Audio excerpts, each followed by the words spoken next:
Ya, selamat pagi pemirsa dimanapun Anda berada, semoga dalam keadaan baik-baik saja dan tentu dalam keadaan sehat ya. Senang sekali hari ini kembali bersama Ade Dorcas menyapa dalam gelaran FinTalk, Financial Talk edisi Senin 3 Agustus 2020 sampai tuntas di jam 10 nanti.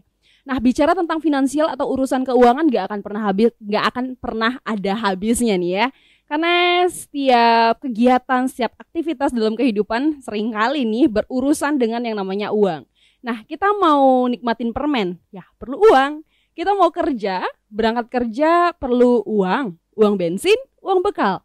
Nah, kita juga mau kuliah perlu uang jajan, uang tugas, dan banyak aktivitas dan kegiatan yang gak bisa kita pungkiri kita perlu uang ya Sobat Guntur. Dan ya, hari ini termasuk tentang gaya hidup. Gaya hidup juga berkaitan banget nih sama yang namanya uang. Hari ini kita akan bahas secara tuntas di FinTalk, Financial Talk. Dan seperti yang sudah tadi disampaikan, bahwa di sesi kedua nanti disilahkan kepada pendengar untuk menyampaikan aspirasinya di 23455. Nah, FinTalk edisi kali ini saya tidak sendiri. Saya sudah bersama dengan narasumber hebat kita hari ini, yakni Bapak Ananta Wikrama Tunggaatmaja SEAKMSI. Ya. Selamat pagi Bapak. Selamat pagi. Bagaimana kabarnya hari ini? Baik. Lebih baik terus. Lebih baik ya. Ya Sudah siap untuk mengupas secara dalam tentang gaya hidup nih ya Pak ya? Sudah siap. Ya, jadi Sobat Guntur, dalam edisi FinTalk kali ini kita akan membahas tentang gaya hidup minimalis. Nah Pak, seringkali ya kita lihat orang-orang yang hidupnya hedon. Waduh, orang-orang ya, jangan-jangan ada juga nih termasuk ya. Yeah. Jadi orang yang hidupnya hedon, yang suka belanja banyak barang, atau kalau kita juga lihat di YouTube atau dalam video-video tertentu ada belanja-belanja haul, shopping. Nah, kalau ada sih memandangnya hal ini adalah, waduh, ini orang nih banyak uang nih. Ya gampangnya sih bilangnya kayak gitu. Tapi kalau kita lihat secara serius, bagaimana tanggapan Bapak mengenai kejadian ini?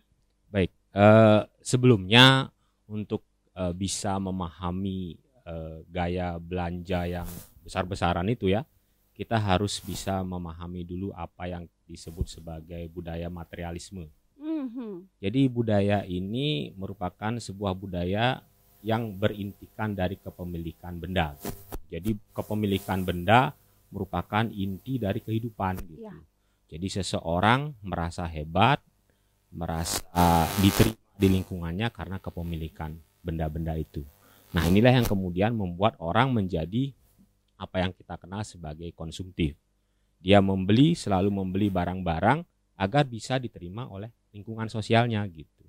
Sehingga seseorang adalah apa yang dia konsumsi. Seseorang adalah apa yang dia kenakan. Saya adalah seorang yang keren ketika saya memakai merek A, B, C, dan seterusnya. Sehingga itulah yang menyebabkan orang kemudian berbelanja terus-menerus semakin banyak. Nah, kemudian hal ini tentu saja memiliki dampak yang bisa jadi negatif bagi seseorang. Demikian. Dia tidak bisa lagi membedakan apa yang sebenarnya dibutuhkan dan apa yang menjadi keinginan sebenarnya gitu. Jika dia membeli, dia tidak tahu lagi apakah benda itu merupakan benda-benda yang memang dibutuhkan atau itu sekedar untuk memenuhi ya keinginannya saja. Nah, inilah yang kemudian menyebabkan seseorang ya menjadi melakukan segala hal untuk bisa mendapatkan uang untuk terus berbelanja. Belanja gitu ya. Nah, itu kemudian menyebabkan munculnya budaya tandingan, bisa dikatakan demikian. Yang salah satunya adalah budaya atau gaya hidup minimalis ini. Ini kayak berat gitu ya bahannya hari ini, kayak lagi nampar Ade gitu ya. Gaya hidup minimalis. Nah, kalau tadi Bapak sempat bilang bahwa bisa jadi akan berdampak negatif. Nah, berarti bisa jadi juga memiliki dampak positif atau bagaimana ini Pak? Ya, pada prinsipnya konsumsi itu kan merupakan bagian dari perekonomian ya. Kita kenal dalam konteks ekonomi ada istilah paradok berhemat sebenarnya. Jadi ketika semua masyarakat menahan konsumsi, maka perekonomian tidak berjalan, boleh jadi. Cuman tentu saja konsumsi yang kita lakukan adalah konsumsi yang bijak, kan demikian. Ketika kita berkonsumsi berbasis kepada kebutuhan, bukan pada keinginan. Itu saja kuncinya. Berarti dampak positif ini bisa dilihat ya balik lagi untuk orang-orang yang punya usaha yang dari sisi sananya gitu. Tapi dampak negatifnya ya balik lagi ke diri sendiri gitu ya Pak ya. Ya. Seperti kita bahas minggu lalu ya. Iya. Iya, mungkin waduh. Betul, kayaknya betul. kena nih ya kebahasan minggu lalu, saking pengennya punya barang ini, barang itu, tapi keadaan uang nggak mendukung, cari pinjaman online, musibah atau berkah jadinya ya. Bisa jadi. Ya, itu kemudian menjadi salah satu, kemudian berhutang, kemudian terlilit pada bunga kartu kredit dan seterusnya. Itu merupakan implikasi yang tidak bisa dihindarkan dari gaya hidup yang tidak menyesuaikan dengan pendapatan. Ya, tapi kalau kita lihat kita nggak bisa pungkiri nih Pak ya, manusia gitu ya, nggak pernah puas dengan satu barang. Jadi pengennya udah punya barang yang satu, pengen barang yang ini, pengen barang yang ini lagi, pengen barang yang itu lagi. Jadi ya nggak puas dengan satu barang, walaupun kita tahu kita butuhnya cuma satu ini gitu. Gimana sih pandangan Bapak terhadap kebiasaan-kebiasaan seperti ini? Ya balik lagi manusia gitu ya, nggak pernah puas Pak. Iya betul, makanya gaya hidup minimalis itu kan intinya adalah dia bisa membedakan antara apa yang disebut sebagai kebutuhan dan keinginan. Dan membicarakan itu gampang ya, cuma dalam prakteknya susah sekali gitu. Karena itu tadi gaya atau budaya hidup materialisme yang sudah sangat mencengkram erat dalam kehidupan kita. Belum lagi tekanan sosial juga seperti itu. Jadi ketika kita bicara gaya hidup materialisme, itu tidak sekedar berasal dari diri kita saja gitu. Ada juga tekanan dari teman-teman atau peer group kita, kan demikian. Mungkin terasa kepada orang-orang yang ketika melihat teman punya sesuatu, dia ingin juga, kan demikian. Jadi ketika dia teman punya katakanlah handphone baru, sehingga ada tekanan seolah-olah untuk bisa diterima dalam komunitas itu dia harus punya hal yang sama, barang-barang yang sama. Tidak disadari juga keluarga juga bisa mendorong sikap hidup konsumtif itu, gaya hidup materialistik itu. Bagaimana? Yaitu ketika sebuah keluarga mengganti kasih sayang itu dengan materi gitu. Misalnya orang tua yang sibuk gitu ya. Kemudian ketika dia sibuk, dia untuk mengganti kehadirannya di setiap hari, dia membelikan berbagai hadiah, kemudian benda kepada anaknya untuk menunjukkan perasaan sayang, kasih sayang, rasa cinta. Padahal sebenarnya yang dibutuhkan oleh anak ini adalah kehadiran dari orang tuanya. Kemudian ketika berlibur misalnya, mayoritas sekarang ketika orang-orang berlibur, terutama di kota besar ya, kalau di Singaraja mungkin tidak seperti itu karena kita tidak memiliki pusat perbelanjaan yang besar, lengkap dan seterusnya. Tapi di kota-kota besar tidak jarang ketika kita berlibur, keluarga itu memilih untuk mengunjungi pusat perbelanjaan gitu, alih-alih mengunjungi lokasi-lokasi liburan yang ya bisa kemudian mendatangkan edukasi bagi anak.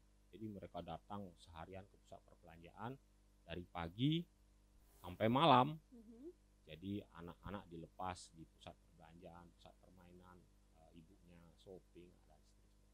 Ini merupakan hal-hal yang ya juga mendorong sifat hidup materialisme, konsumerisme tadi. Sehingga kemudian anak sudah terlatih sejak awal untuk membeli, menjadikan barang sebagai pusat kebahagiaan. Betul. Nah, kalau ini terjadi memang memisahkan antara yang dibutuhkan dan diinginkan itu sulitnya minta ampun. Ya? Betul.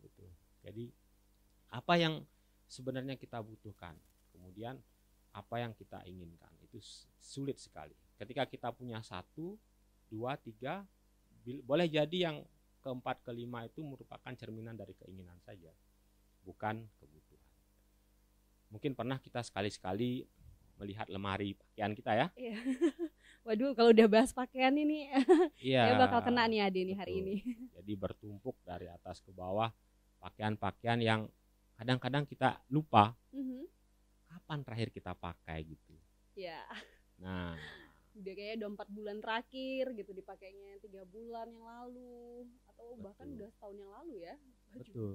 Jadi ini merupakan tanda-tanda awal, boleh jadi pada suatu titik kita sudah tidak bisa lagi membedakan antara keinginan dan kebutuhan.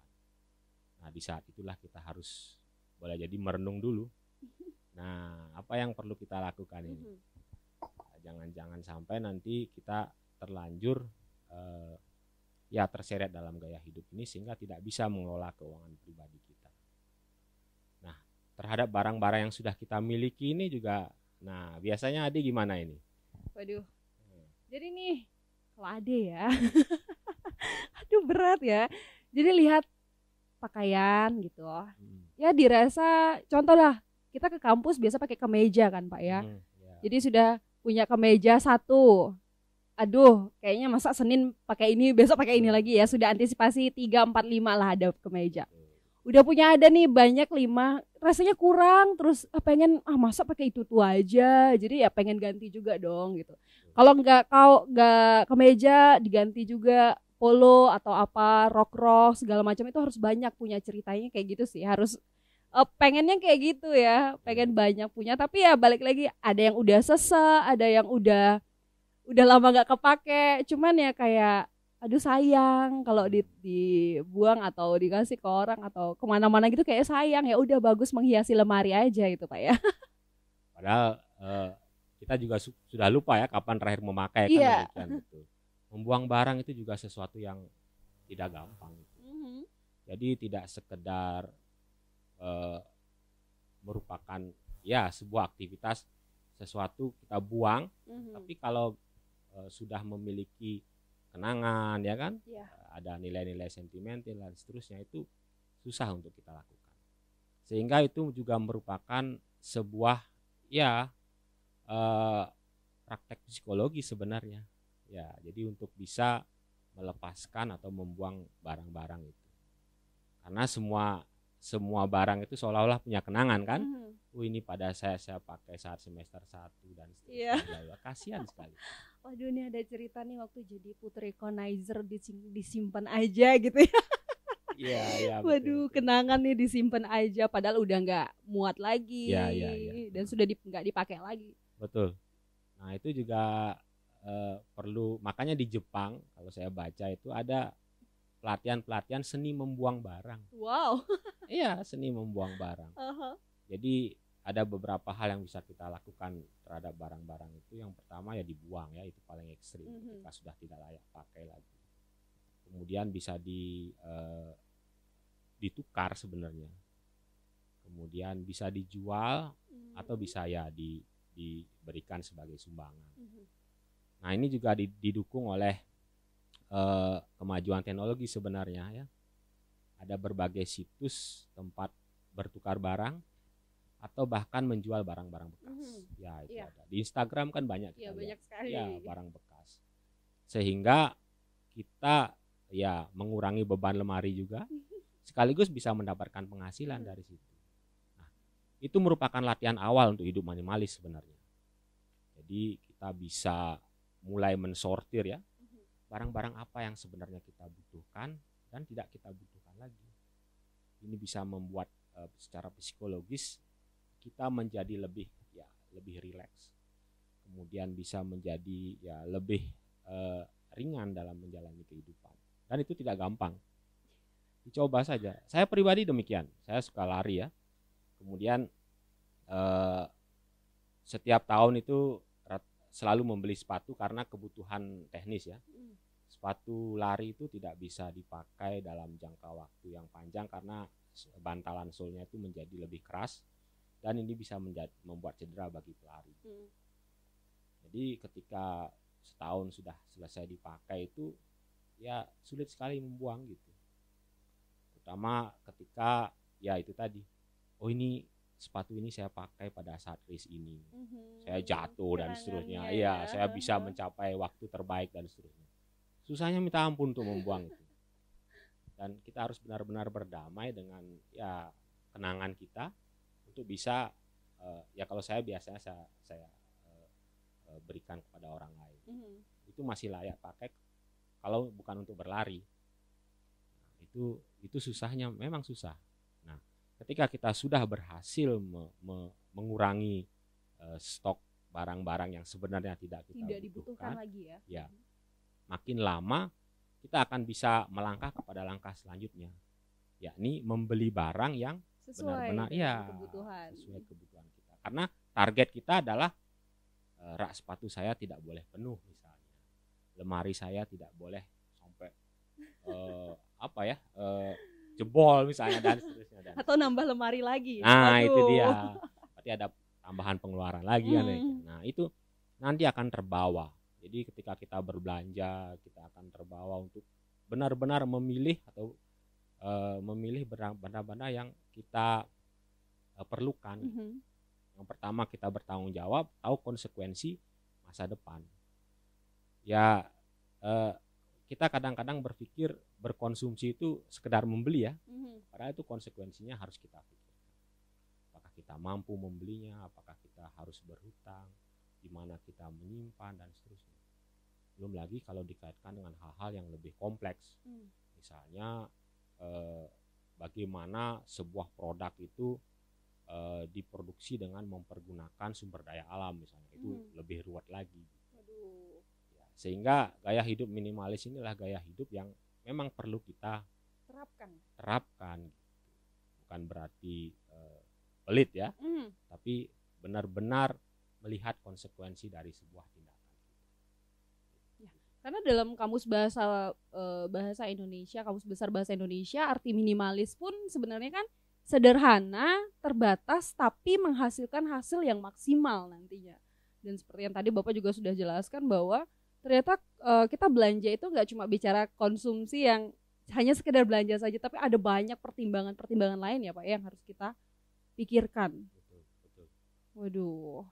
Dan ya, jadi kalau tadi Bapak sempat singgung tentang tekanan sosial, lingkungan sekitar kita, dan tadi ada juga sempat karena memang nggak puas dengan satu barang.